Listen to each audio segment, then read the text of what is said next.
Hi, my name is Shane. I use she and her pronouns, and this is the 12th and final session of Fate of the Faerie Queen, a quarterly game.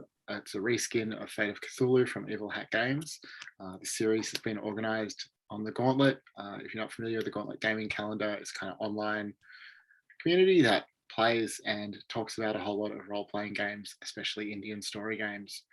If you'd like to find out more about the Gauntlet or come play a game with us, check out gauntlet-rpg.com or at gauntletrpg on Twitter. So I'm going to ask my players to introduce themselves and their characters for the last time. Let's start today with Kyle. Can I get you to lead off? Sure. Yes, I'm Kyle. I'm playing Maeve, she, her, the Changeling Infiltrator. Cool, thank you. Lol. Unmute. So my name is Lowell, pronouns he, him, and I'm running Fadim Bekara, she, her, who is taking her last steps in this great war against the Faerie Queen. Very excited. Excellent. Jose. Jumping the gun a little bit. Hi, everybody. My name is Jose, and my pronouns are he and him, and I'm playing Dr. Alonso Cifuentes, aka Dr. C. Also geared up and prepped for the final conflict with the Faerie Queen. Looking forward to it. Thank you. And Matt. My name is Matt. I use any pronouns, and I am playing Shanad, also known as Bear, who is a fairy borderland farmhand turned rebel captain. And I am currently in the fray, deep in the fray, and maybe losing myself to this final conflict, but we'll see what we can hang on to. Nice. So before we start, just to go over a couple of things, we do, as always, have a set of safety tools, so you can check the lines and veils if you need to, the X-Card and the open door if you need them. We're continuing a scene that started last session, so you won't clear stress, which you often do at the start of a session. Stress will maintain, but you will refresh your fate points, which refresh at the start of the session. My fate points do not refresh because GM fate points do refresh at the start of a scene. And so, you know, things might look pretty bad for the Queen unless she has one or two last tricks up her sleeve, which I guess we'll find out. And just to let you know, on the character keeper, on the kind of scene tab, the Rise of the Faerie Queen one, I renamed Crochet A and Crochet B to Crochet the Brutal and Crochet the Indestructible, just because I felt like it kind of undermined the drama and intensity of my boss fight if they were named like the Bananas in Pajamas. I don't know if that's like possibly my last confusing Australian reference of the campaign, or maybe that's familiar to you. So just to recap, the time has come, the day on which you anticipated the rise of the Faerie Queen, but because of your successes through the campaign, she didn't rise in the, she didn't like capital R rise in that apocalyptic sense that you were fighting to prevent. Instead, she's come back to Earth, sort of targeting you and your families and loved ones personally. She's come back for revenge. And so you have found her. You tracked her down in the basement of a sort of beautifully built but terribly run down old hotel. You found this basement opening onto a vast cosmic void, and the Queen is just sort of sitting there on this throne, a heap of foul-smelling refuse, guarded by her lover, Crochet the Deathless, in several of his bodies and several more of the sort of unsuccessful byproducts of his duplication process that are made up of little fragments of weird anatomies. And she's wearing the needle that holds Crochet's soul and makes him immortal as an accessory in her hair. And when we finished up last time, you were fighting her. The Crochet things took the last turn in the first round of the fight, and that's where we finished. So they have a choice about who is going to take the first turn today. And sorry, I'm just adjusting my tabs, trying to get myself all ready. Bear with me for 1 sec.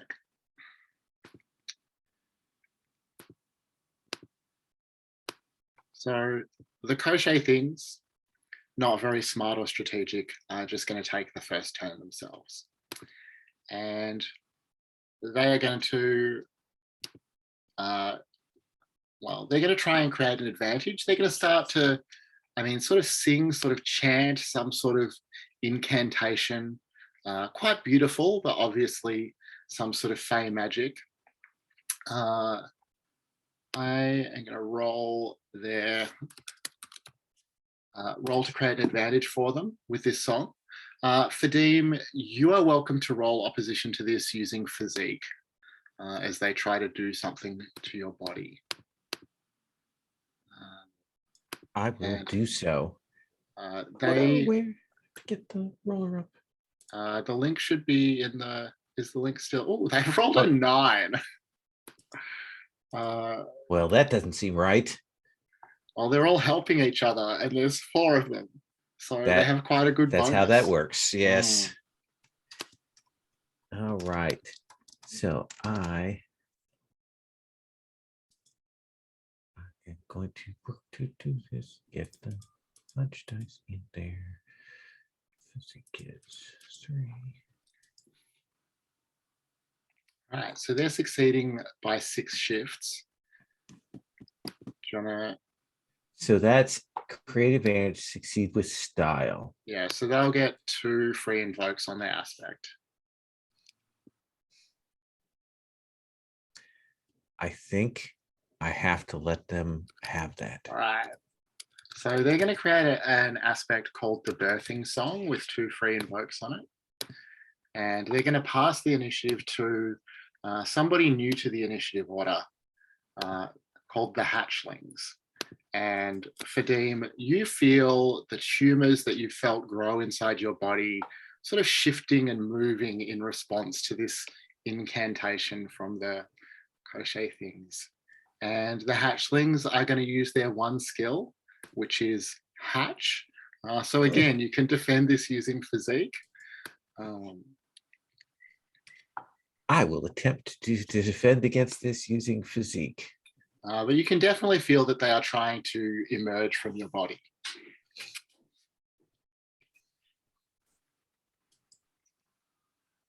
All right, so you succeeded by 2. Well, they'll use both of their free invokes on the birthing song. And that will put them ahead by 2. What do you do?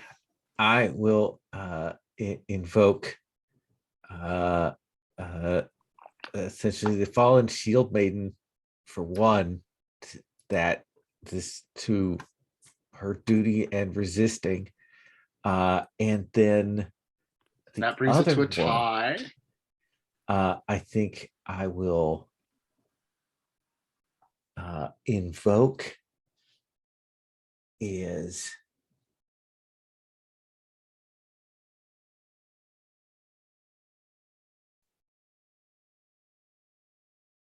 I think it's actually resist anything except temptation.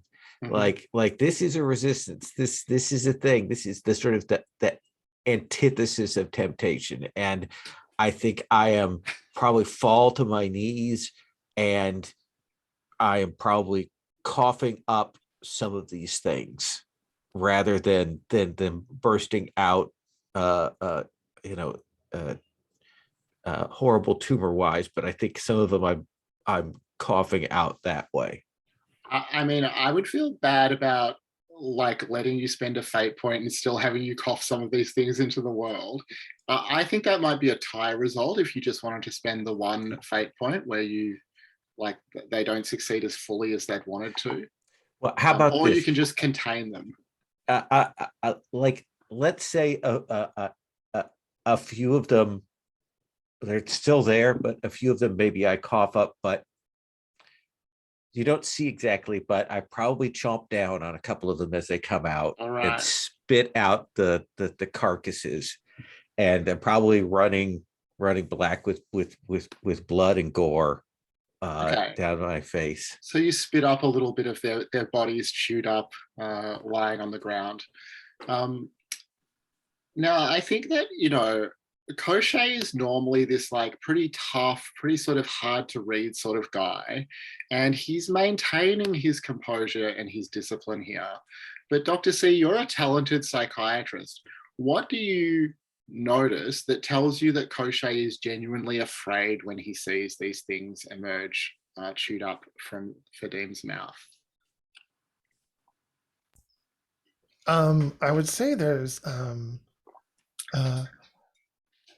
like the briefest of darting of his eyes towards Fadim and away, and then he's trying to hide it, but Dr. C catches the fear in that quick dart that anybody else would have missed probably. Nice. And Fadim, the hatchlings will pass the initiative to you. What do you do? I will pass the initiative. Wait, are you going to take a turn? Oh, I guess I should take the turn, shouldn't I? Then I think I am going to try and create an advantage to like get up on my feet and grab onto the closest Crochet, which let us say that is Crochet the Brutal. And essentially he is impossibly vain, so I'm going to grab him and I'm going to wrestle with him even as I'm coughing up ichor onto him. Amazing. Okay, so yeah, you want to create an advantage rather than dealing damage. So yeah, with athletics, I guess, or fight. I think fight is my strength here. So I'm going to do that. Let's see here. So it'll be a 5 to create advantage. Roll defense for Crochet the Brutal. It's only a 3, so you will create an aspect. Okay. I think it is like a repulsed as much as anything. It's an affront to his vanity. Okay. Crochet repulsed as an aspect with a free invoke on it. Yeah. And then I will pass the initiative to Crochet. Get him out of the way here so that the others have more opportunities. The Brutal? The Brutal. All right. Crochet the Brutal will... What's he best at?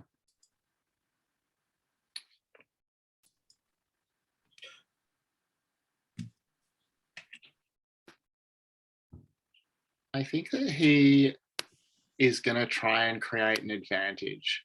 And he's going to create this advantage. I'll get Dr. C to roll defense against it, because last time you like really hurt the queen with your words. So he's going to try and create an advantage, like bolstering her. So he's yelling to her to ignore the words of these talking monkeys, like they had nothing to you. And he's going to try and create an advantage using will. And I'm not sure what skill you would use to defend that. Maybe empathy, maybe provoke, something like that. Maybe will. Happy to take your suggestion about what makes sense there. Yeah, my empathy and my provoke kind of get lumped in together with that stunt. I was either of those, So he's trying to bolster her up. Let me just think this through. So he's trying to bolster her up, and I'm trying to cut her down. It makes sense. It's the same skill that I used to cut her down in the first place is the one that he's pushing up against. So that would be the empathy / provoke thing. All right, roll this 3. Okay. Sorry.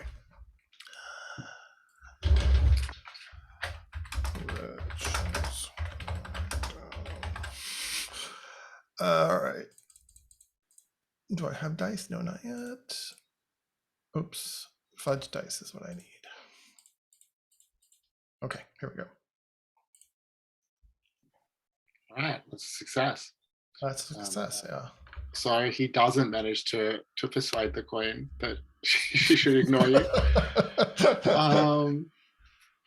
I think he'll pass the initiative to you, Dr. C. Okay.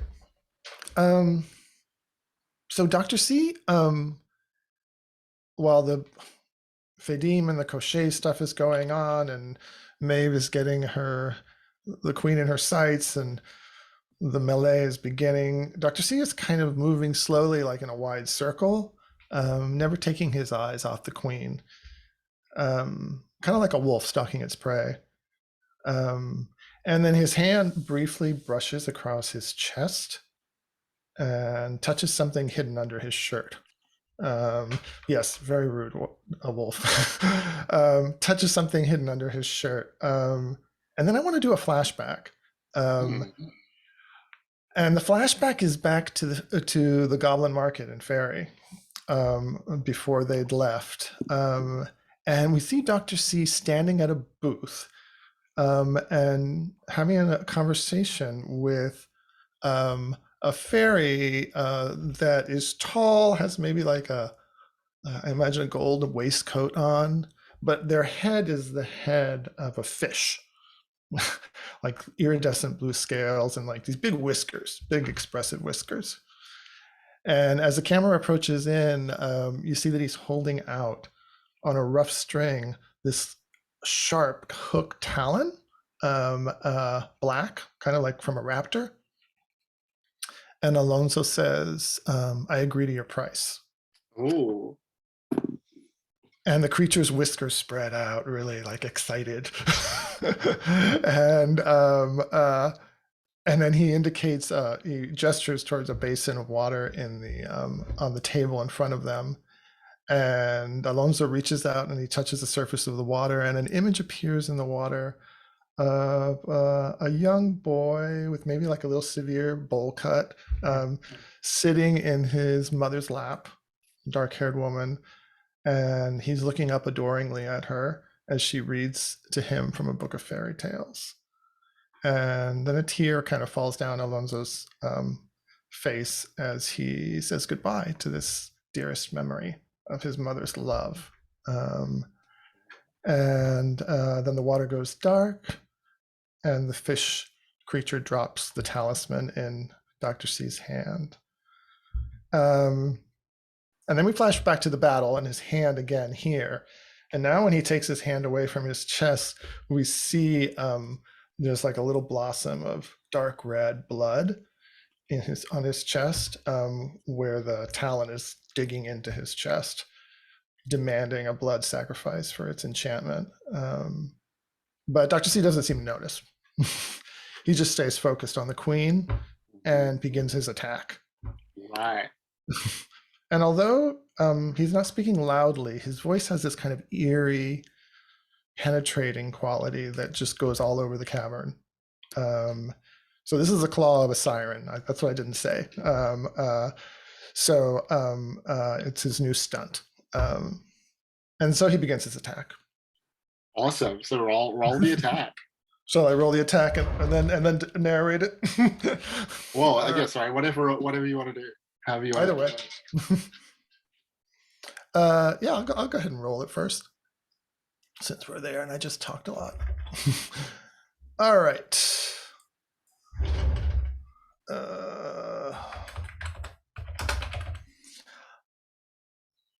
So with the stunt, that goes there. It's an 8. Wow. Let's see how well she can defend this. Oh, she's going to take 3 shifts of harm. Okay, I am going to go ahead and bump that.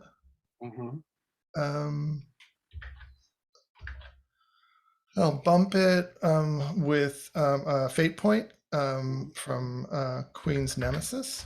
So let me take that off. Oh, I've got too many windows open here. Take that fate point off. So that'll bring me to 5 shifts of harm, right? Mm-hmm. And do we have any other things? No, there's no other things on the table. You know what? I'm going to bump it again with another fate point on Iron Fist and Velvet Glove. So that will take it to 7 shifts of harm. 7 shifts of harm, yeah. Let me just All make sure I right. take that off. And now I can narrate, I think. Yeah, go ahead. All right. How the mighty have fallen. Well, I thought sorry, you'd have had. Go ahead. Let me ask you something, because she is going to have to take a severe consequence to absorb that harm. So, as part of your narration, like, let us know what you want us to call the severe consequence. Will do. Let me do it and then see what emerges. I thought you'd have had more dignity, but instead you've been shamelessly whoring yourself far and wide to only meet with disdain. The ether is thick with the story of your humiliation before the infernal court. They say that the morning star didn't even deign to speak a word to you.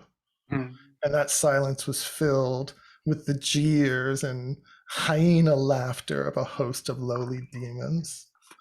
The Pauper Queen's walk of shame.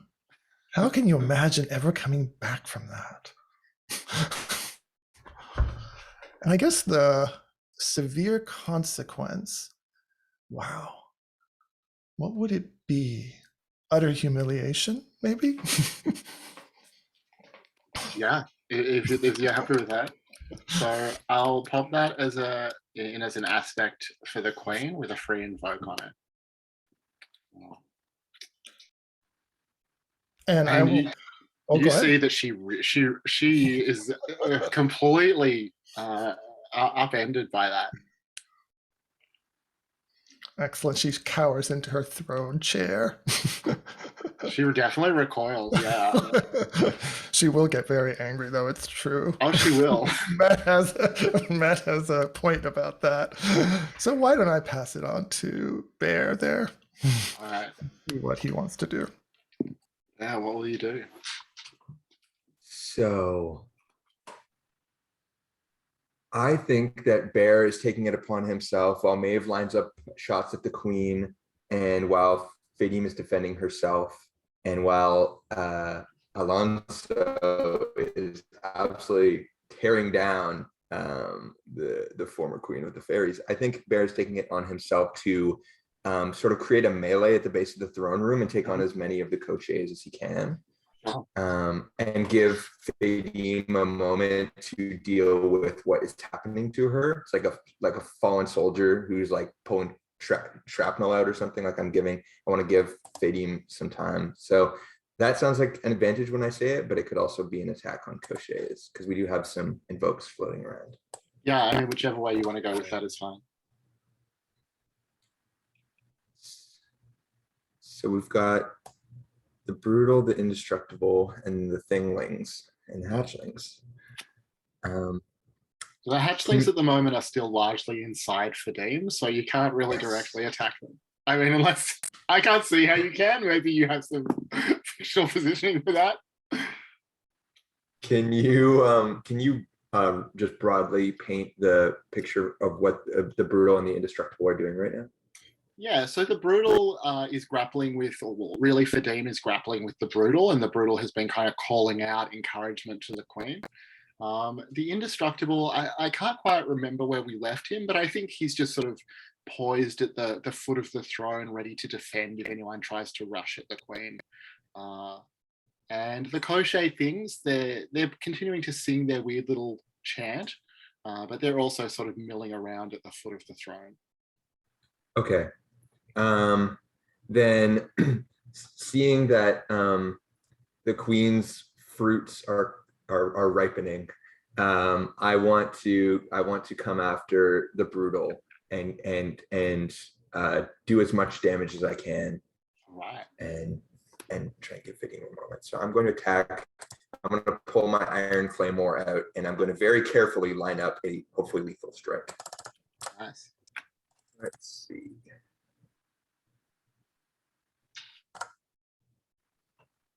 That's a 4.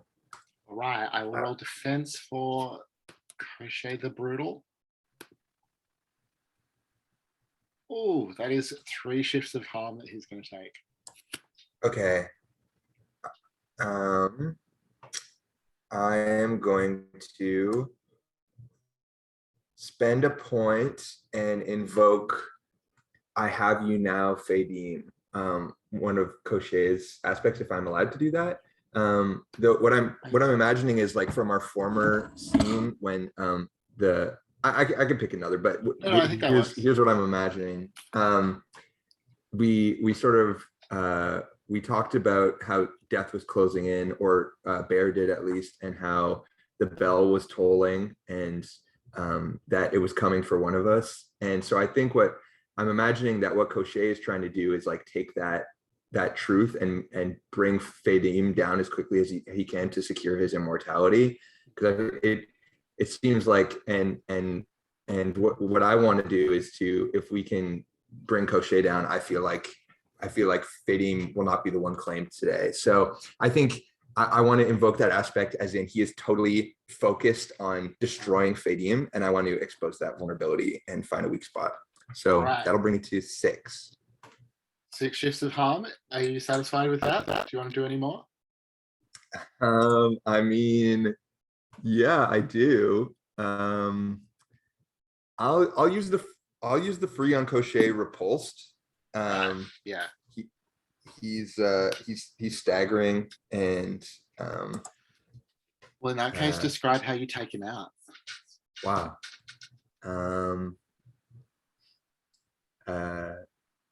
So I think Faerie had just described an attack and kind of like the remains of the hatchlings getting all over the vein Crochet's clothing and offending his sensibilities. And so I think he staggers backwards, and I think Bear just turns away from the other Crochet, which may be a foolish move, but he does it very just confidently and animalistically, and a low growl starts rumbling in his throat. And I think Faerim's defending herself while like kind of bowled over and inside's bulging a little bit. And I think it's quick and simple, like a bear's claws would enter its prey. Like it's just a like quick, ruthless, powerful strike into the gut and right down to the hilt. And I think I just like, let out a low roar in his ear as I bear him to the ground. And then look over his shoulder at Faerie. There's more where that came from. And come on. Who will you pass the initiative to? We've got Maeve, the Queen, and Crochet the Indestructible still to act in this turn.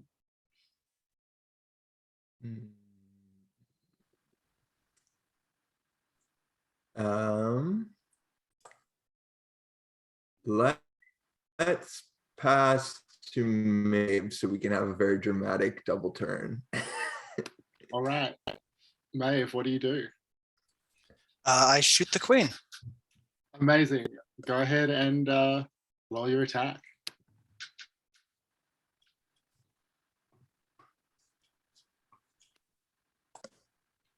Got a 4. All right, I'm going to roll her defense. So she's got the defending with 3. So that's 1 shift of harm. Do you want to use any of your aspects here? Yes, I've got 2 free invokes on Queen and Maeve's sites. Can I use both of those? Yeah, you can use as many free invokes in a turn as you want. That'll bring you up to 5 shifts of harm. And I'll spend a fate point on always have a go bag to just, unleashing with ammo. So up to 7. Yeah. Can I spend another one on the Hounds Have My Scent? Because this is years of aggression being pent up from being hunted constantly. Yeah, 9 shifts of harm. Maybe we don't get that double turn. And can I use another one on Turncoat Changeling Infiltrator just to, because I'm used for guns, Yeah, so that will be 11 shifts of harm. and I think I'm good. Oh, okay. So do you want to like tell us about what happens and tell us the name of the moderate consequence that she takes to absorb all of that harm? I think I'm just sort of letting loose full auto, like tossing guns aside, pulling out new ones, just bang, bang, bang, bang. And I guess its consequence would be riddled with bullets or just bullet riddled. Yeah, I love that.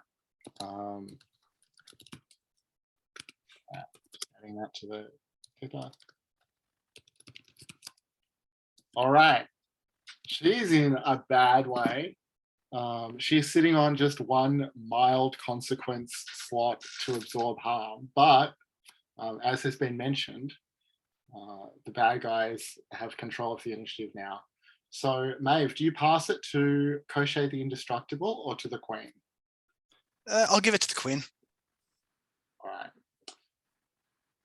The Queen will use her once per session stunt. Let's see. Dr. C, you realize that you had really gotten caught up in a kind of daydream for a minute there, but you come back to yourself and you're still leading the group therapy at Bellevue. And a young woman named Maeve has just been talking to the group about this complex delusion that she has about traveling through time to battle an evil Faerie Queen or something like that. And you know, like lots of your patients have similar delusions about the Fae and fairies and things like that. So you need to say something here to, you know, bring them back down to earth and remind them about what's truly real. What do you do?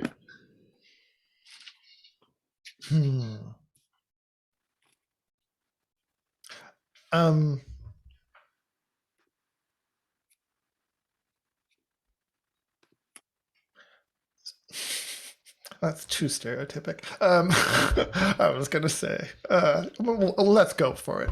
Do it.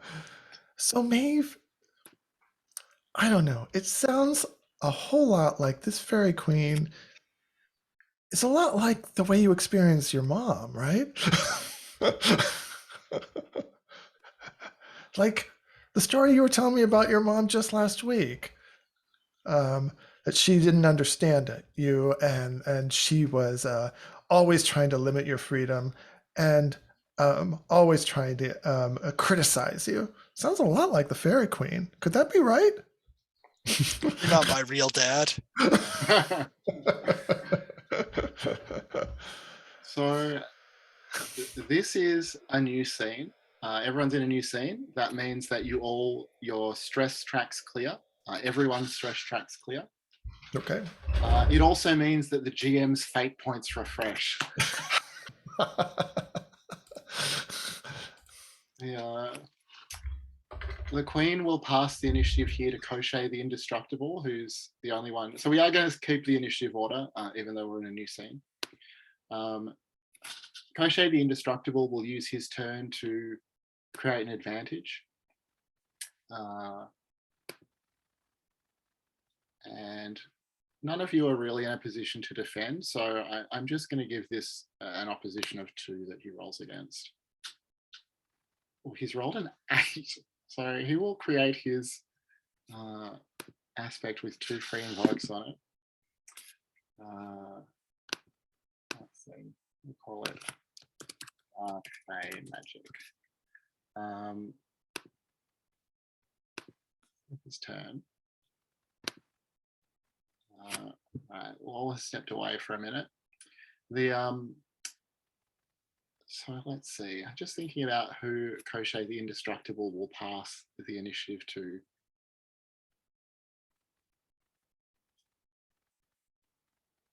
I think. Okay. Oh, he can't pass it to Koshei the Brutal because you killed him. There goes that idea. I guess he will pass the initiative to the hatchlings. Oh, well, your timing is perfect. So, Maybe not. I just had my dinner arrived and I heard hatchlings, so maybe unpleasant. yeah.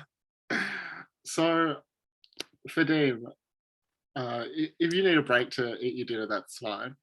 But if you're good to continue, I'm tell good to us. continue. All right. What is the worst thing that you did when you were in the service of the Fae?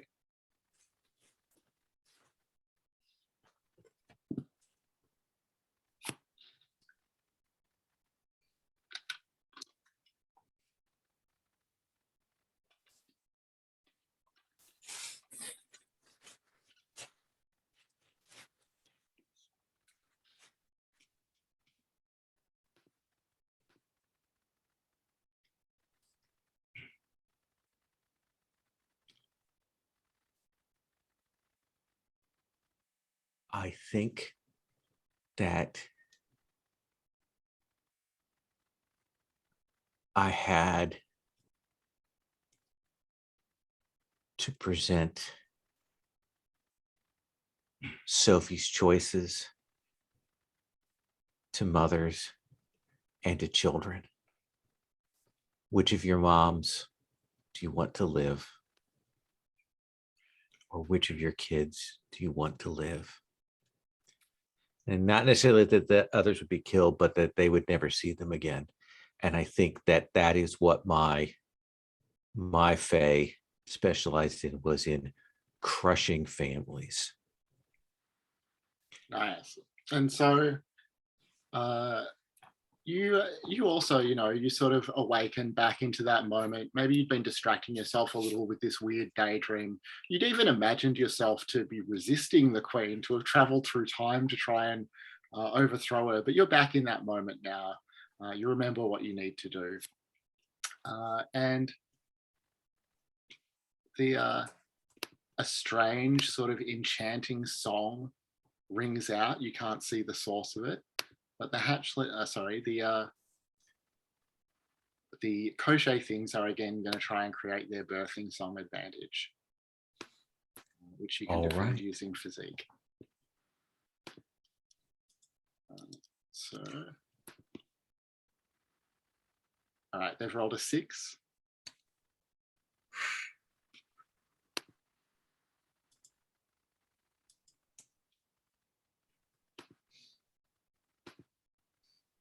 So they are succeeding by 5 shifts, which will give them 2 free invokes on the birthing song.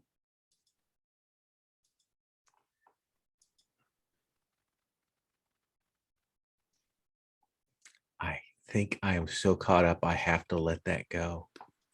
All right. Well, then they will.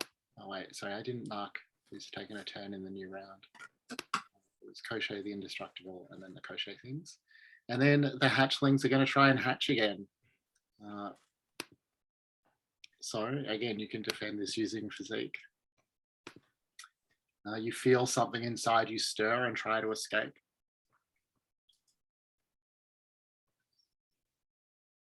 So I'm down by 1. Mm-hmm. They have 2 free invokes, so they can take up to a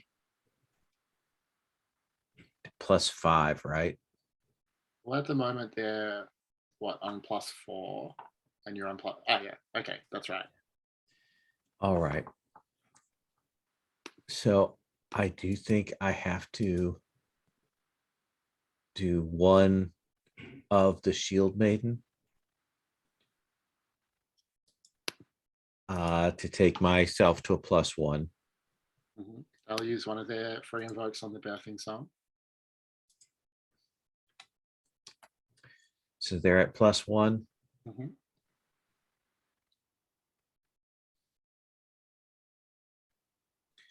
I will let that stand. All right. So these things start to burst out of your body. They're not causing harm. It's not an attack. You're already dying, so I mean that's already a fact in the fiction. But if anything, you're a little bit more dying now. These things, they're kind of serpent-like. They're long and black and eyeless. They're oily and covered in blood. And they seem to vanish as they move away from your body.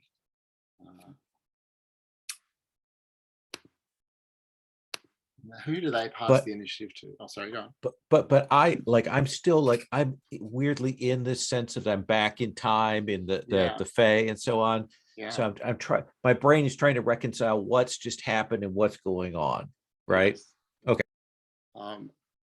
And I guess that they'll pass the initiative to you. So if you'd like to use an action to try and reconcile that, just to explain briefly how this situation that you found yourselves in is going to work mechanically.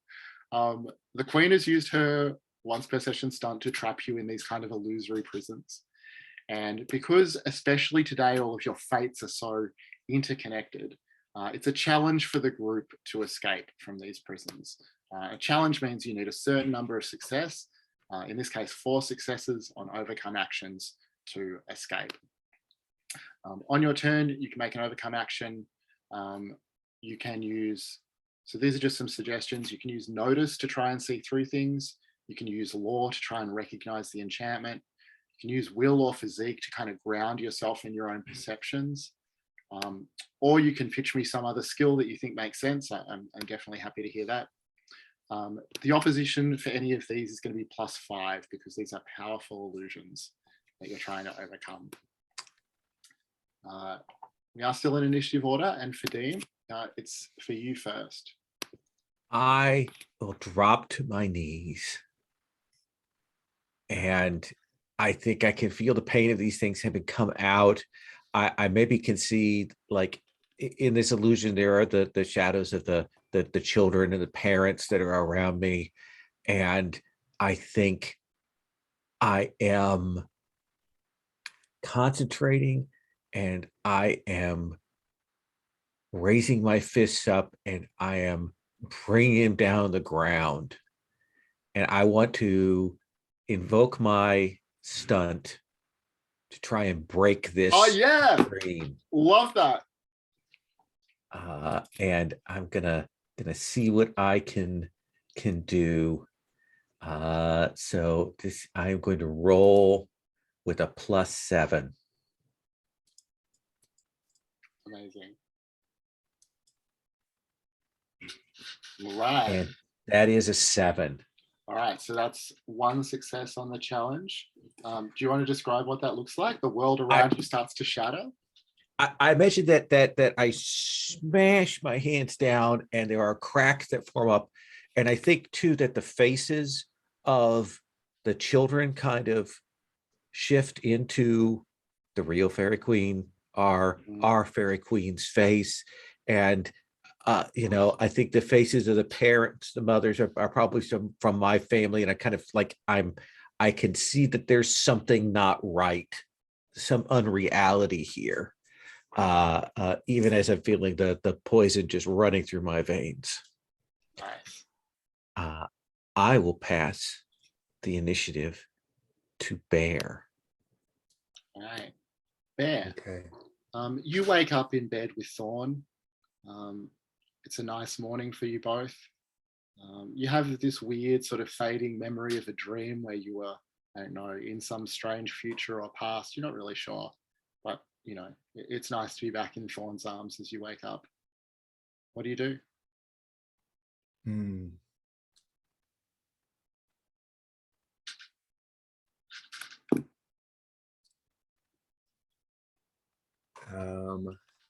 I listen to his soft humming as we greet the morning. He always sings with the birds. So they'll sing a little bit and then he'll sing back to them. And I'm just sitting there listening. The sound of the river flowing by, the gentle buzz of some friendly insects. And for a moment, I am at peace in a way that one can only feel under a little bit of enchantment. Not necessarily malevolent or unkind, but one to make someone feel perfectly peaceful, like nothing's wrong in the world. There's nowhere they have to be. And I indulge in that in a moment, until I listen a little too closely, I think. And in between the notes of the song and the exchanges, I can hear voices from the woods around us. And I start to focus in on them. And I'm using this kind of concentration that my grandmother would have taught me to know when Unseelie are nearby and when I'm in danger. And I think Thorn's humming becomes more soothing, like he's trying to keep me in this place. And maybe it's when we see Thorn's like love, the sort of like malevolent side of it, because he is, I think there is good intention there and there is love, but there's this possessiveness and there is this like, you are mine and you are not anyone else's. And there's almost like a removal of autonomy and agency, an attempt to do that and to possess. And I think the closer I listen, the more I start to become cognizant of where I am and hear these Unseelie chants. Maybe it's kind of like an inversion of the birthing song that we had just heard a lot of. And I kind of like look out into the woods and realize it's not as bright as it seemed. And that there are eyes peering at us from the branches.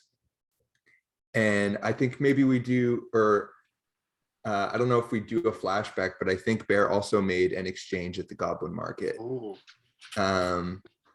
And I think that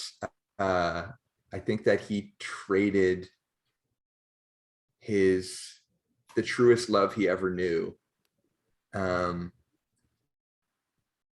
for a small trinket. And I think that as this song continues to grow, I think he realizes that his heart is not beating the way that he would expect it to in Thorn's arms, and the touch of Thorn's hair on his shoulders does not create the same feelings that it once did. And I think that the sun gets darker and darker in the sky, and the eyes grow closer, and the trees maybe even grow closer themselves until the glade is just a small clearing in a very dark and dangerous forest. And I think I would like to use lore to try and overcome this challenge.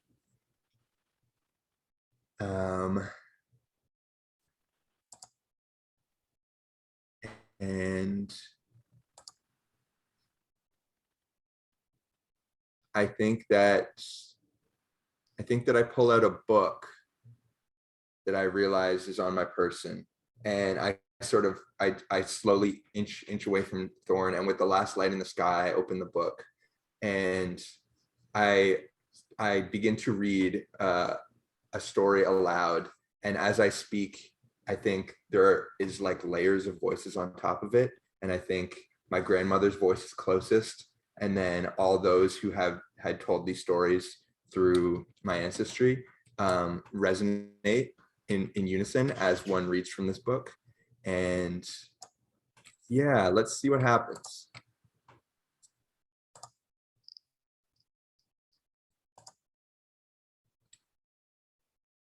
So my lore, just want to make sure, is 3.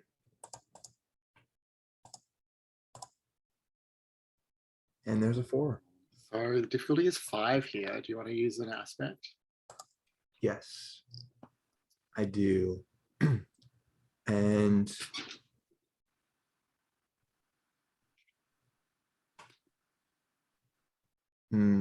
this is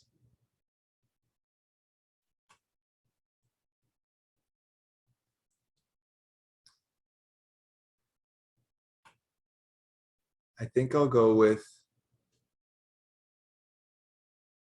descended from the enemies of wicked fairies. Nice. And I think what this is my guides showing me what I had not been able to see, that however good this love felt and however much it felt true to Bear, there was something that he didn't, there was a layer to it that he didn't see and he didn't understand, and that was manipulative and that was bad for him. And there are all sorts of wicked fairies, and that even though Thorn did not outright mean him harm, he did him much harm in their relationship. And I think, yeah, I step away from him. The book maybe surrounds Bear with light, and he is whisked from this place. Well, we'll see how well he's whisked as the challenge continues. Who do you pass the initiative to? Right, cool. I will pass to Dr. C. All right. Well, Dr. C, let's take a first break here and we'll come back and play out your scene. So we'll Okay. take about 10 minutes. Sounds good.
So apparently, there's a new licensed Judge Dredd role-playing game that uses the Dread game, the horror game wow. with the Jenga tower. Apparently, Epidaya, like they actually did it, and it's coming out here soon. It's just wild.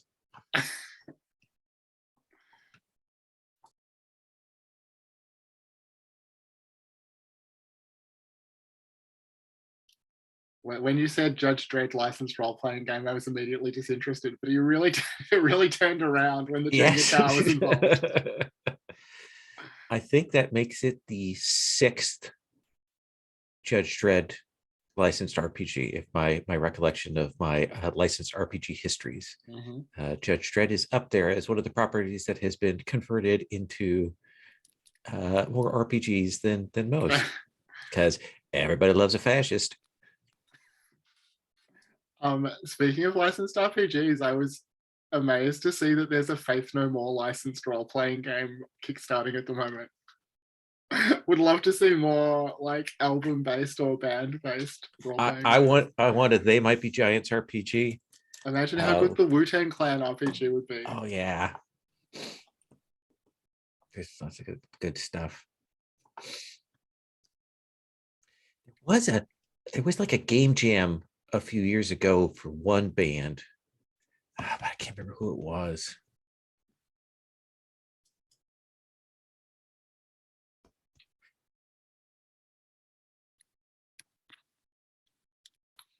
I saw that Ray yesterday, when he put out the pre-order for the Twilight Throne, includes a Spotify playlist of the soundtrack, which I was pretty excited about. Oh, I didn't see that. Oof. I'm very excited that they're going to have that out. That's going to be great. I'm so excited.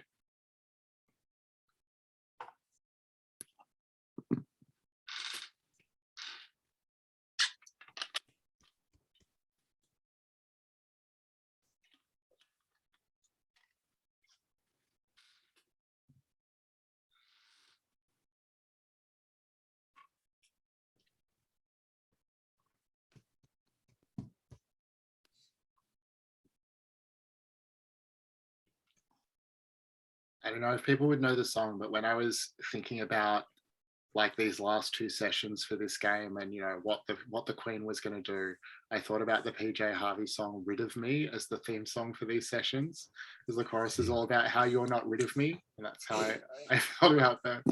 You and the Faerie Queen, not rid of her yet, not rid of each other yet. All right, everyone, good to continue? All right. Dr. C, it is your turn. And before you tell us what you want to do, I'd like to offer you a compel on your talented psychiatrist attuned to the supernatural aspect. And it's been, a few months now since that time in the group therapy. I think in this scene, you are supervising the movers as you relocate to your new, much nicer, much less cramped New York apartment. Now that you got the big promotion at Bellevue, you can afford this much nicer place. The compel is like, you're a talented psychiatrist, you're attuned to the supernatural. So on some level, you know that this isn't real. But you also know on that deep level that you have blown up your ordinary life in the real world. And this is the only way you can continue to be a talented psychiatrist. If you go back, your life will be in ruins. So the compel is accept a fate point and do not try and overcome this illusion, or spend a fate point and try and return to the real world.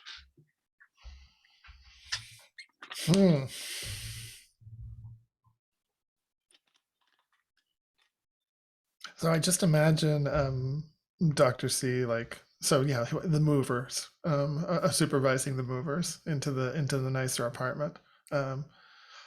Is the one he's always wanted across the street, and then it's really cool building across the street in Chelsea.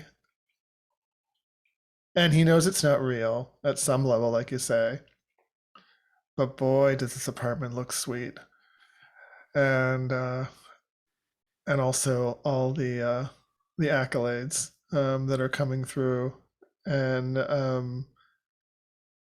as he's standing there, I imagine that the blood stain on his chest is growing as he feels the pain of all the loss.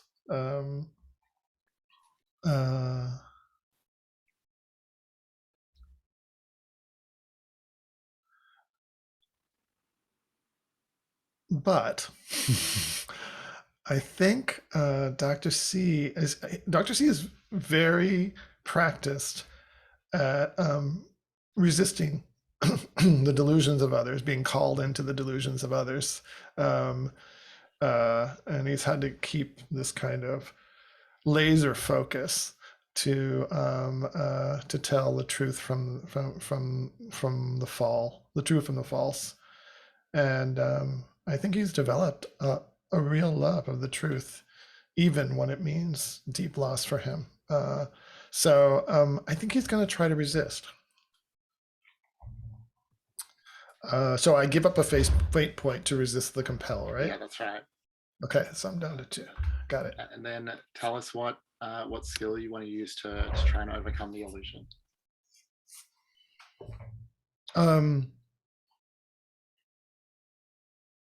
I think he's developed these skills for lucid dreaming, where it allows him to become aware and conscious in dreams. And there's one that he uses that involves him looking at his hands and focusing on his hands and letting the laser focus of on his own body break the illusion of the dream and then allow him to take power over a dream in lucid dreaming. So I think he's going to use that, and I think it's will. Let's see. And I'm not sure if I can use my Mind of Steel stunt. +2 to will when using to defend against supernatural mental attacks. So you're using this is an overcome action rather than a defend action. Then a defend. Okay. All right. So then I'll just have the plus. Oh, actually, it's +4 for skill for that because I'd done a little micromanaging of my skills. Okay, where is the roller? Here it is. All right, here we go. It's a 6. All right, a third success. It's not holding you here. There's only two characters left to act in this round, Maeve and the Queen. Who will you pass the initiative to? Again, I just say that when he does this thing and he looks up from his hand, all the movers have frozen in place. The entire scene has frozen in place. And then he'll pass it to, I have to look at the order. So many tabs. I guess it's either Maeve or the Queen, right? That's right. Okay, I will. Well, since we're so close to the overcome, let's pass it to Maeve and see if we can get out of this jam before she gets her blow in. So Maeve, it's been months for you as well. You've been released from Bellevue. They decided you were cured. You no longer believed in all this fairy nonsense. Your parents have been really happy to have you back at home. In fact, today is a birthday party. Everyone you've ever liked or cared about has come. They are showering you with gifts. And it does feel comforting, but on some level, you see and you know that this is like an expression of the desperation of the magical forces that are trying to keep you here and hold you here. They're piling on the incentives, but it's all starting to crumble at the edges. What do you do? I'm going to try to break out with notice, just to sort of see all the little details, the parts that don't make sense. Yeah, nice. Go ahead and roll to overcome with notice. Got a 3, and I need a 5, right? 5 will tie. I am just thinking about what happens on a tie in a overcome action.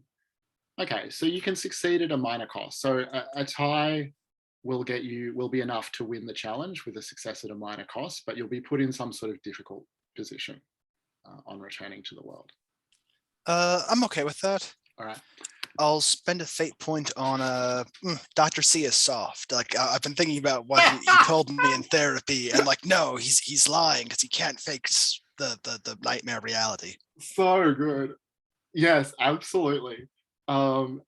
And so you just see through it all. In fact, all of you see through it all. It all starts to crumble around you.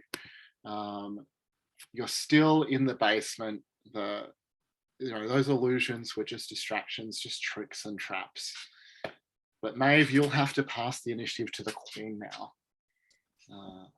All right.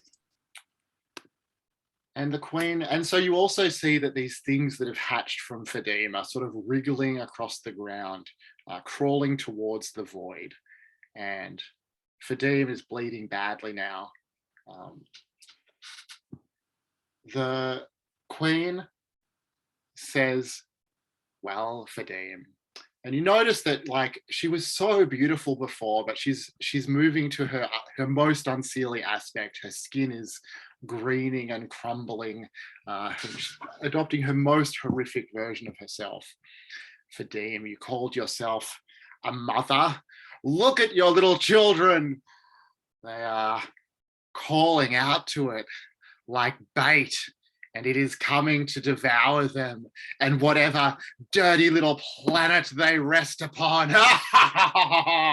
And she cackles. And she will try to create an advantage here, just sort of with the force of her horrific presence. And I guess that maybe it makes sense that whoever has the strongest will can try and resist, can try and defend here. I'm not sure who that would be. But she's going to roll to create an advantage using her unseelie aspect. She's rolled a 4. Who would like to roll to defend that? I think it should probably be me. I think I've got a 4. Go ahead. Let's see. Resist.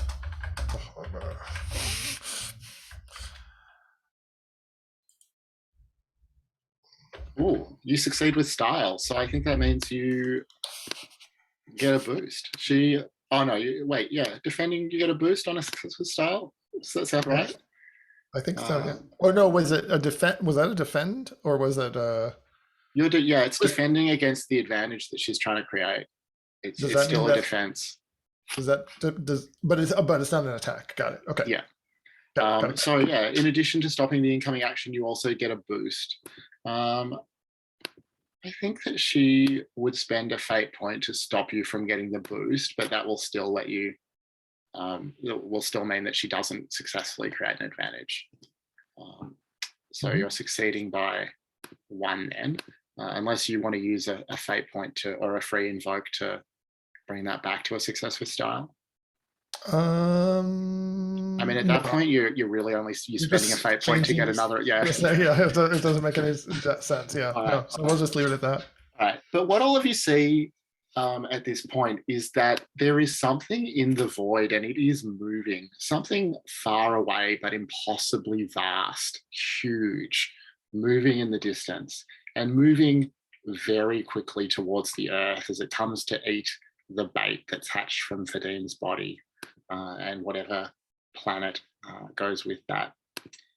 So I've added a countdown to the Rise of the Faerie Queen tab. Oops, it doesn't quite fit in the box. Let me fix that. So when we get to 3 ticks on the countdown, the Leviathan will devour the world. Everyone now living will drown and burn in its stomach acids. And I'm going to tick that countdown at the end of every one of the Queen's turns, starting now. Unless you can close that portal and save everyone. So let's see, it was the Queen's turn. I think that she'll pass the initiative back to Fadim.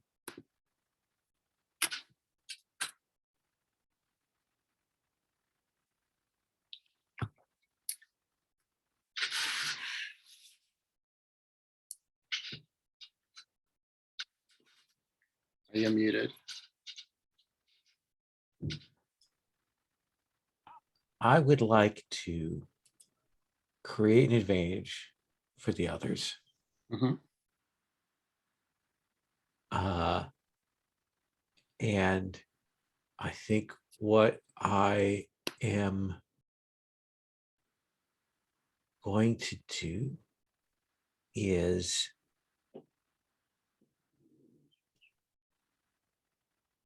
call those things back to me.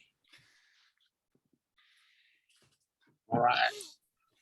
And I think it is that I'd like maybe like to use will to do this. And I think I say, I will take responsibility for being a mother as you could not. And I will kind of concentrate and try and call them back to me to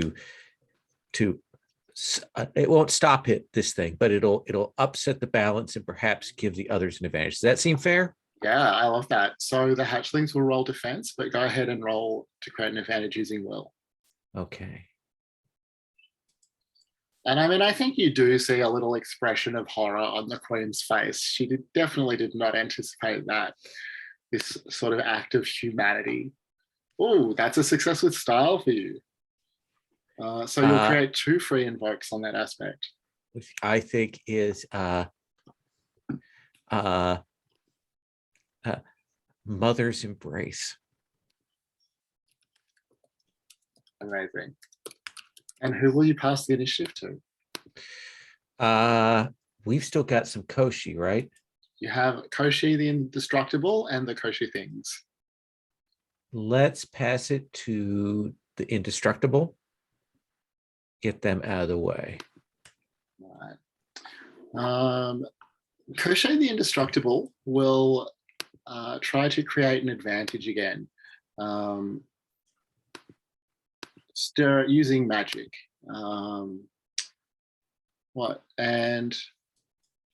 Yeah, I guess somebody can, again, like it makes sense to me that whoever's the best at this can try and resist using law, or maybe will. I think law is probably more like what you use to defend against magic. What does he roll law with? So he tries to summon his enchantments again, and he's rolled a 4. Matt, is that Bear would be rolling? Maybe. I was going to ask if the doc wants to do it, our lore smith. No, my lore went down to your lore level, and my will went up just recently. So you go for it. I can't help him, can I? Not for this. Not for this. Okay. Yeah, you go for it, Matt. Okay. What's the advantage trying to be created? He's using his magic to try and just like to bathe the room in an enchantment. I think the aspect he's trying to create is just called like fairy hatred. That's the advantage he wants to wield against you all.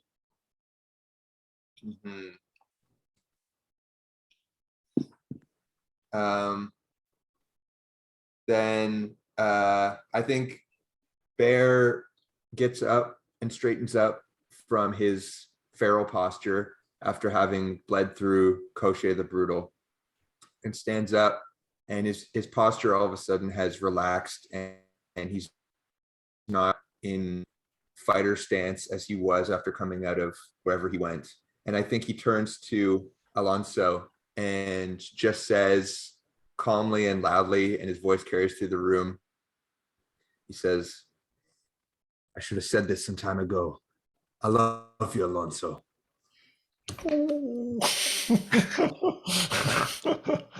And I think that just like the weight of that truth and the simplicity of it is like a grounding force to the enchantment. So let's see if I can defend this. Let's see if the power of love will be enough, and it will not. That's good. So they're going to create an advantage with 1 free invoke, unless you want to spend a fate point. We'll get it to a tie, which means they'll create a boost. Or if you wanted to use 2 aspects, then that will get you to a success. Let's see if we can get it to a boost. because I like that it's not as simple as love wins, but Love versus fairy hatred, and fairy hatred is the more powerful. I mean, it's pretty powerful. Okay. I will spend one for a head full of grandma's fairy tales because love love is the most powerful magic of all. And that's what your grandma tells you. Yeah, I love that. So that's a boost for fairy hatred. Koshe the Indestructible will pass the initiative to. Oh, why not right back to you, Bear? See what you do. All right.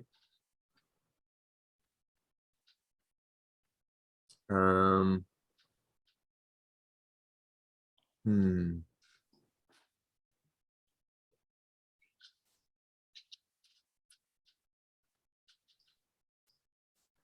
Okay. I think that because we're in this strange place in the throne room and the yawning void is there and the queen's magic is loose in the room, I think some things about some seemings are changing. Like I think when Bear made that big swipe, I think he took on some, like his face took on like a bear shape for a moment.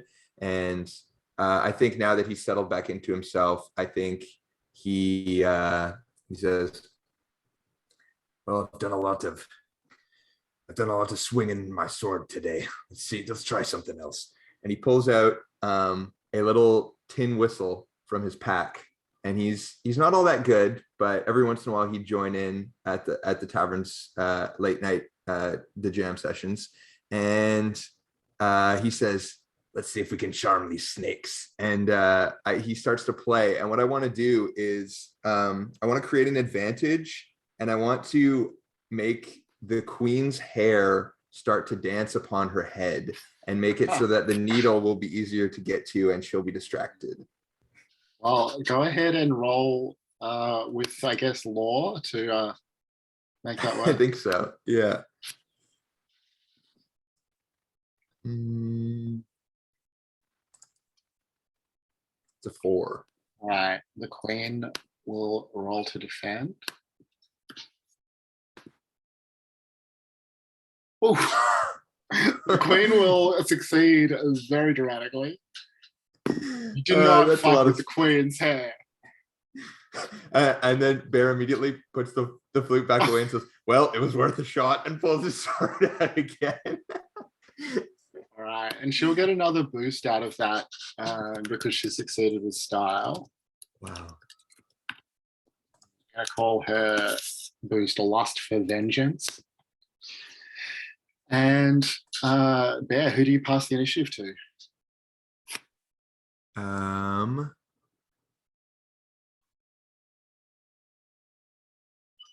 I'll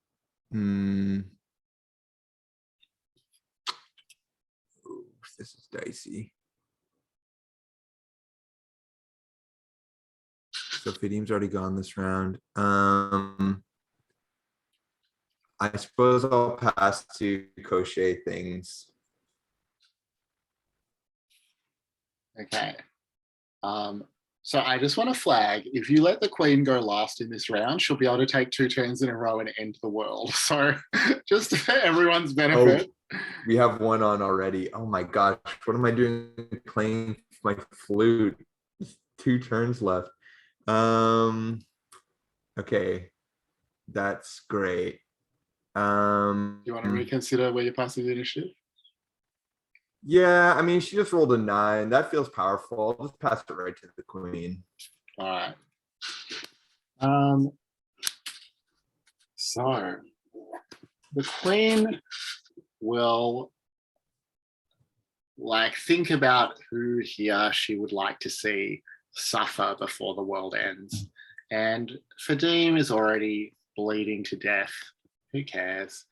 Dr. C, though. So arrogant, so obnoxious, thinks he's her nemesis. She's not willing to concede that, even though it's true. And so she will use her magics. I think that what she does is weave this enchantment at you that stabs at the spot in your mind and your soul where the memory was taken away.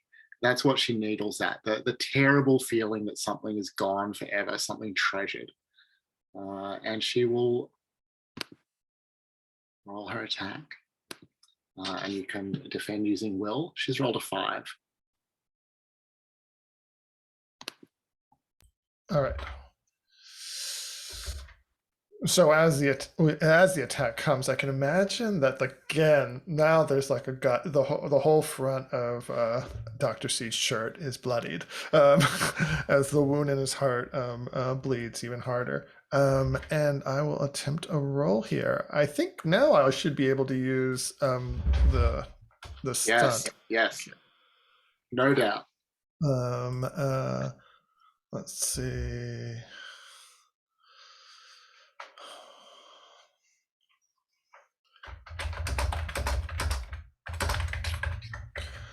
All right, I think I'm doing this right. Yeah. It's a 5. Oh, it's a tie. So I foresee an exchange of aspects happening here. She's going to start by spending a fate point to invoke your Queen's Nemesis aspect, because it's true. You are the one that she hates the most. That brings her up to a success by 2. By 2. Mm-hmm. Do you want to? Let's see. What do we have on the table? They have a lot of things on the table, don't they? We don't have. So Mother's Embrace is an aspect that, as long as Fadim is happy for you to use it, is on your side. Scattered Crochets is as well. I think those are the 2. Oh, you also have some consequences on the Queen. You have Utter Humiliation riddled with bullets. Those both have free invokes on them that you can use. Okay. So I just need, if I take 1, well, let's see what happens. Yeah, I think we're going to go back and forth here a bit. We're going to go back and forth on this. It's going to be a assuming. bidding war. I see it. All right. So why don't I use one of my fate points? Let me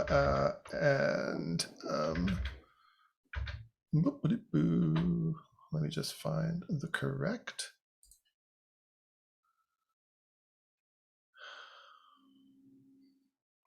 I think I'm going to invoke my big teddy bear because he just confessed his love to me. Nice. And I'm feeling full of that. So that could be an antidote to what the Queen's trying to do. All right. She'll use the boost that she has for Lust for Vengeance. Do you want to counter that? So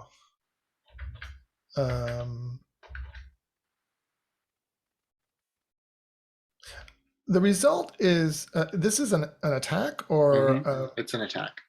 So if I just stop there, I would take 2 shifts of harm. Is that what I would do? She will stack many more free invokes on top of it and try and hurt you as badly as she can. I see. 2 can play that game, I guess. All right, I will.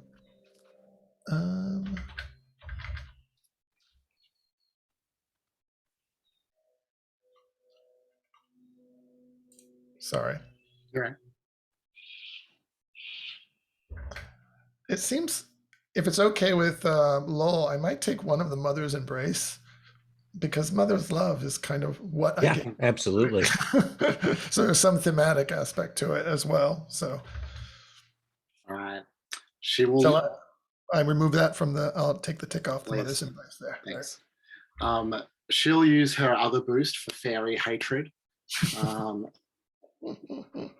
bringing it back up to 2 shifts. Okay. And I'll stop there. She can lay it on. Well, yeah. Let's see how much she lays on. All right. Well, she'll use. So at that point, she's up by 2 shifts. She's going to use both the free invokes on Dark Fey Magic, which will bring it up to 6 shifts. And she'll be satisfied with that. I mean, I just don't think she is. She's the vengeful former Fae Queen. She wants to hurt you. So she's going to spend a fate point to bring that up to 8. And I mean, I think that she is perversely going to spend her very last fate point to invoke her own utter humiliation as former motivation to hurt you. That brings it up to 10 shifts of harm that you need to absorb. All right, but I still have a shift on the. I do still have the utter humiliation. Yep. Free invoke, right? Yeah. Okay, so let me just take a look at my what 10 shifts would do to me. Okay. Oh, we cleared our stress tracks. Oh, 1, 2,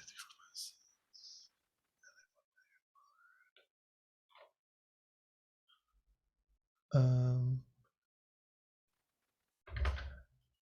Yeah, I'll take the 10 shifts. All right. So that's going to be what? 6 shifts of stress and a moderate consequence? That's correct, yeah. What's the moderate consequence called? Heartbroken.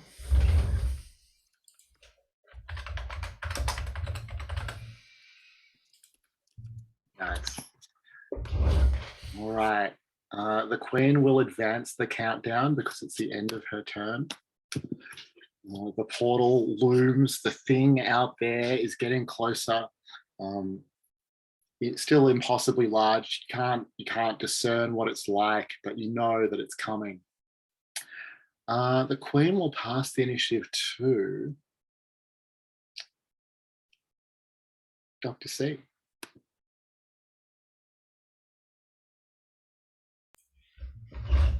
All right. Dr. C's going back at her. I bet. That hurt. That smarted.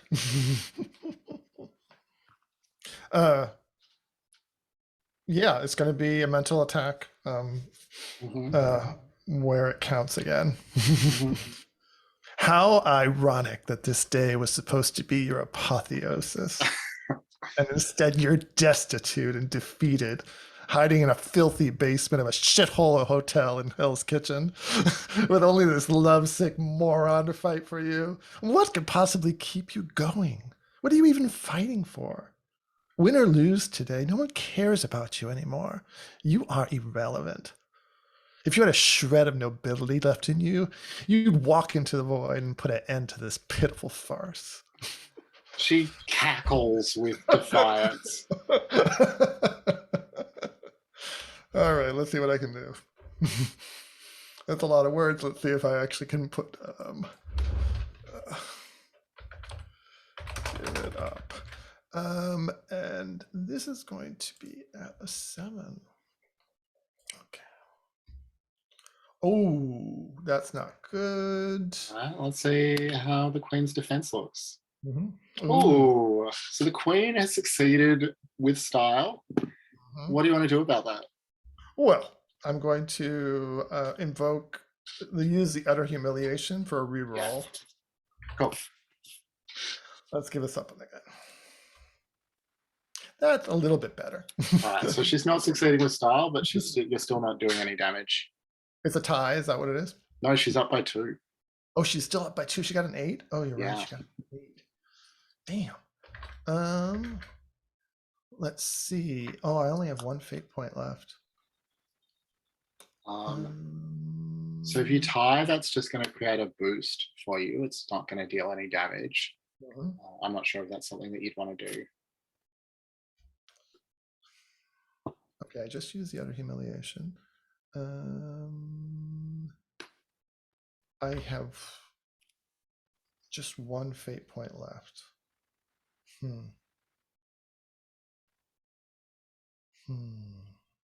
mean, you could use it to create a boost and set up Maeve for a big shot. That's true. Yeah, because she's on her last legs. Wow, we'll see about that. We'll see. All right, I will do that. I will use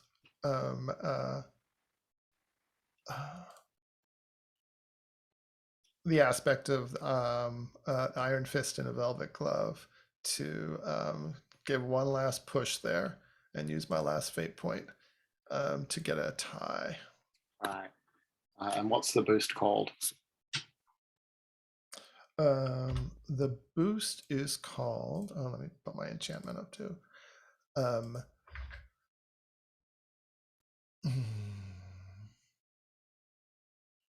Should we just call it last legs? Yeah, last legs. We'll Thank you. see how true that turns out to be. And you have Maeve and the crochet things still to go in this turn. If you pass it to the crochet things, they'll be able to sorry, if you pass it to Maeve, then the crochet things will get to put it back to the queen. So unless you're very confident that Maeve will finish it off. Oh, you're muted. The crochet things would have to give it to Maeve, right? Yes. Yeah. And we get a whole round. So let's give it to crochet thingies. All right. So I've taken the hatchlings out of the initiative order because they don't have any meaningful attacks or anything there. They're just gonna, lays maternal. I was gonna say maternally. What's the opposite of maternally? I have a goal. So Okay. they're there and moving up All right. horrifically to me. All right. The crochet things are going to take the lead of the queen and start physically attacking Dr. C. So I'm going to roll to fight. So you can defend with fight or athletics. Oh, they've rolled a 6.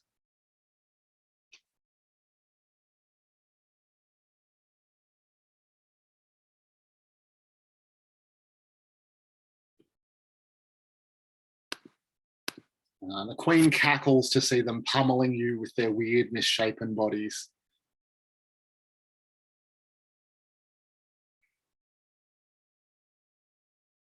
You're muted. I'm not sure if you were saying anything. All right, that's a tie.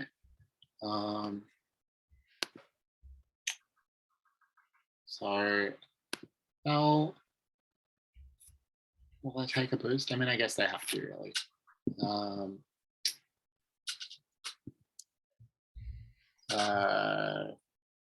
I want to call it like pack tactics. Like they're working well together. They're coordinated now.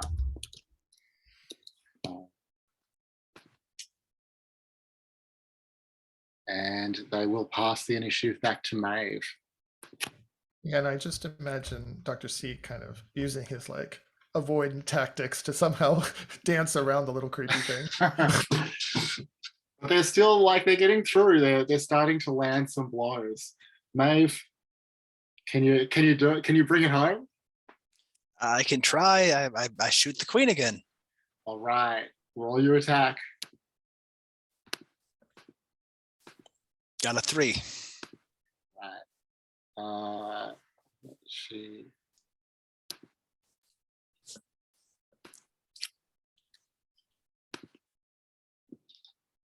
All right, so that's a tie. You want to put some free invokes on that, or fate points, aspects, whatever you would like to use?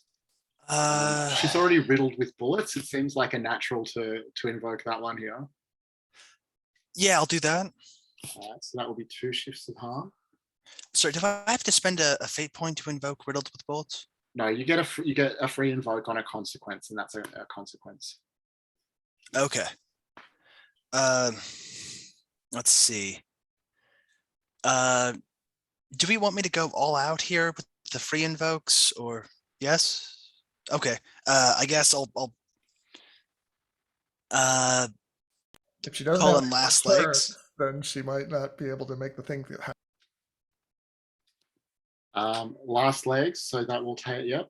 So that's an extra 2 shifts of harm. I think that's all the applicable free ones. So I'm going to spend a fate point on always have a go bag.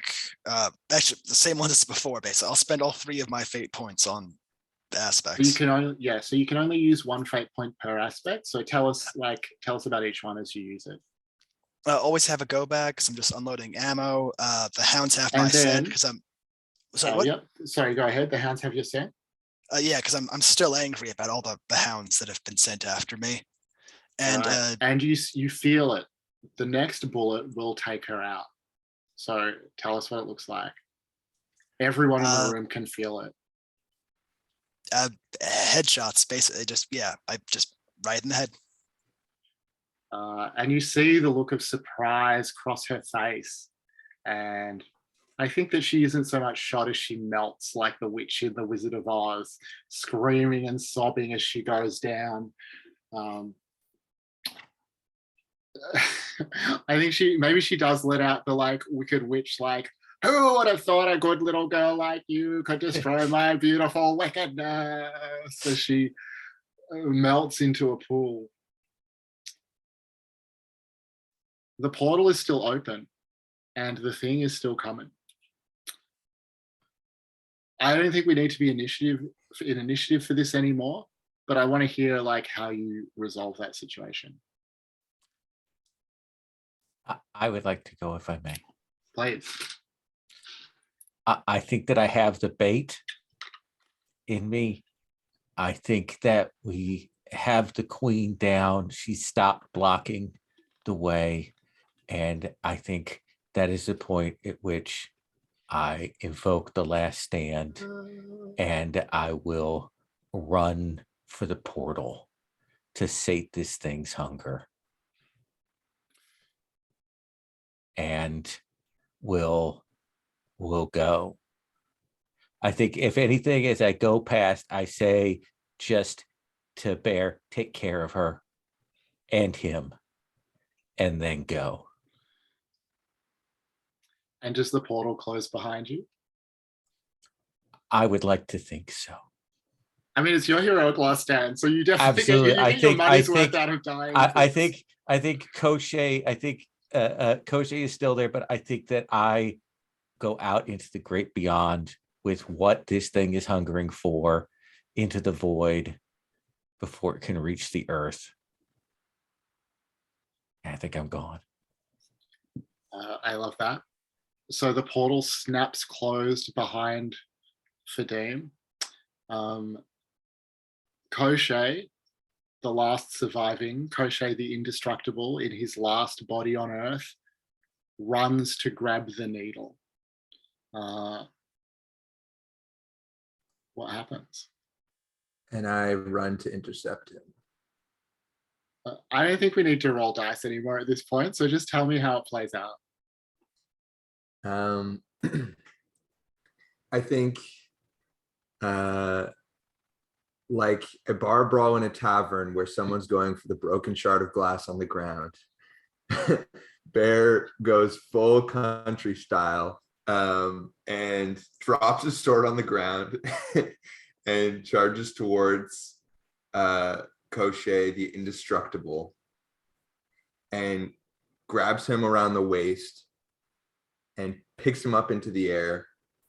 And he, with all the movements of a wrestler, he I think leaps into the air as best he can and kind of turns over so that he falls on top of Koshé the Indestructible, pinning his chest and neck and face to the ground and grabbing around his legs. And it's just a big like athletic tackle, but with he almost looks like a bird as he takes off. It's brawler style. It's how he fought with his drinking mates, and he quickly gets the limbs hogtied and holds him down. And I think you might expect him to finish it off or have something more elegant than that to do, but I think he just turns over grunting and sweating and says, "Someone get the needle. I've got my hands full." And who grabs the needle? I can imagine Dr. C running for the pile of goo that was the queen and extracting the needle. after rummaging around in the goo a little bit, so his hands are all goo covered, which is gross. Pulls the needle out and just breaks it in two. And Maeve, do you finish off Crochet, or are you going to let him live now that he's no longer an immortal sorcerer and his life is I'm going to finish him off for sure. Nice. So the three of you emerge from the hotel, perhaps a little bit covered in goo, a little bit bloody, a little bit bruised. And I'd like to ask, like, whether it's as you emerge or over the days and weeks that follow, what is something that you see that makes or notice or just feel that makes you believe it really is all over and that you have succeeded and saved the world and your families? Maeve, do you want to go first? No, I need to think for a second. Right. Bear?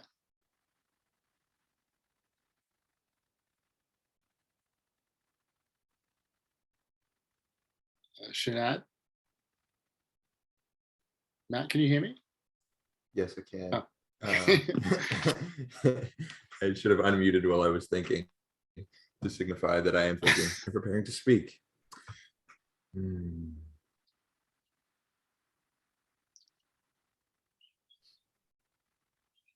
Dr. C, do you have something that you see or notice or feel?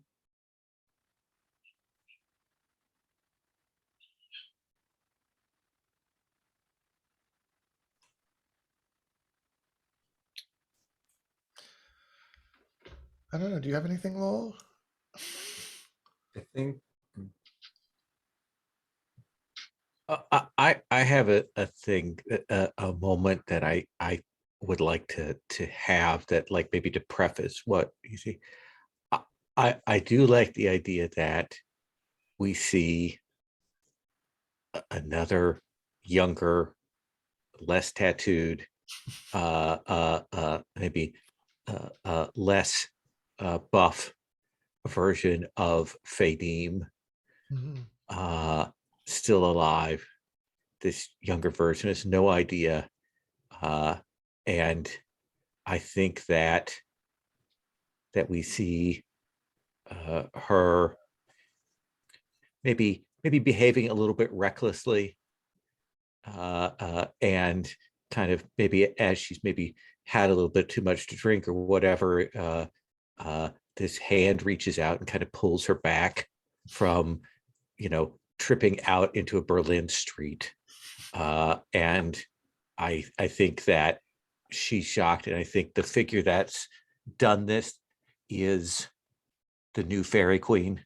We see her in sort of a more human guise kind of pull Faerie back from the ledge and then vanish out into the night. We know that there is a Faerie Queen, and she's a much different Faerie Queen in this present timeline. So that's mine. So I might rephrase my question to give Sure. you some choices. Either the question that I've already asked, or if you'd prefer to just go to an epilogue for your character, that's also okay. Or if you want to combine the two and narrate an epilogue that includes a detail that makes you sure that you've won, that's also welcome. Maeve, do you want to narrate an epilogue or? Sure, but I think it's. I don't think Maeve is ever convinced that they really truly won. I think she went too far and just like the mission was the only thing that mattered. I don't think she can come back from that. I think she just spends the rest of her life prepping for the next recurrence. Yeah. Does she recruit others, or is it a lonely solo life? Probably mostly solo. Dr. C? I can do an epilogue, yeah. I think the epilogue opens like on a lake in the Highlands of Scotland. Yeah, let's do it there. and as it's dawn and the sky's red, and as the camera drifts down towards the shore of the lake, you see Dr. C sitting there against a rock with a fishing rod in his hand, fishing in the lake. And as the camera comes in closer, you see that Dr. C looks like he's asleep. But there's a small smile on his face, like he's remembering something quite pleasant. And then there's a sudden tug on the line, and he jumps up and he reels in, and up he pulls from the water this beautiful iridescent blue fish with these big whiskers. And its eyes bulge as his mouth works to try to gasp for air. And Alonso says, good to see you again. No, don't look so surprised. I knew just the right bait to lure you with. And he pulls the hook out of his mouth and tosses him into a pail, gathers his fishing pole, grabs the pail, and starts up the path back into the forest. He says, I'm afraid I'm going to need to ask you for a refund for our previous exchange. What? What you say? Oh, you don't, that's not the policy. Oh, yes, I understand. But you know that you have to keep your customers happy, don't you? By the time we get back to the cottage, Bear will be waking up, and he always wakes up very hungry. And I wonder what I'll cook him for breakfast today. And then the camera starts pulling out as Dr. C continues his little monologue, speaking cheerily to his captive. I could make him pancakes. He loves pancakes, but he needs more protein, I think. And that's where we cut out for that. All right. Well, then let's go to Bear. What's your epilogue, or what's the scene look like? I think there is a scene at a different time of Bear and maybe Dr. C and maybe even Maeve, because Bear knows he can't change Maeve or convince her of anything, but he does like to give her moments to join them and to spend some time relaxing if he can. And I think that they're hiking in the Catskills, and the trees are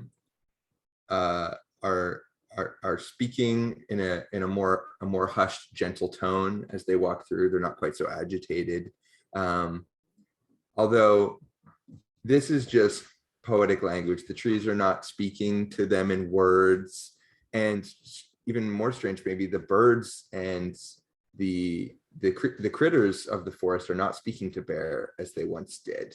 I mean, their songs are lovely. The sounds that they make are musical, and sometimes he thinks he can hear words or intentions or phrases in them, but they're not the English language. They are just creatures of the wild. And I think they walk through for some time until they descend into a valley and ford a river and begin to climb up the other side. And they see in the hills a small collection of huts. And I think actually before they ascend the hill, I think maybe we hear some rustling, and we see moving through the trees at the edge of the wood a small contingent of Fae that have eyes for us, and they still are a proud people and still protect their lands, but there is no open hostility, and they don't attempt to play tricks on us, and they don't attempt to lure us deeper into the woods. They are keeping their lands safe, and they are making sure that we move on quickly. And I think that they and one of them at the head, maybe even I see a swish of black hair as they turn back into the dark wood away from us. But we continue on, and we begin to climb up a hill, and we see a small collection of houses, of little huts, and there is a small group of women that are living out here, and some of them are swimming in a pool at the base of a waterfall, and they look there's one that looks familiar to Bear, I think, and some that look more so. And I think we just smile and wave and don't really exchange words with this small group of women. But Bear remembers the look that he exchanged under the ice with the lead of these. And I think maybe the last scene is us making camp on top of the hill looking over the valley. And Dr. C is cooking up something delicious. And we're trading stories about Faerie. And I think Bear pulls a thermos out and pours a generous drink for everybody and says, well, tales are my favorites, but let's make a little ritual out of this. Let's say a toast to the mother of the world, Faerie Bekara, and raises the glass and drinks the whole thing. And I believe that is the end of the fate of the Faerie Queen. Thank you very much, everyone. I'm going to stop the recording.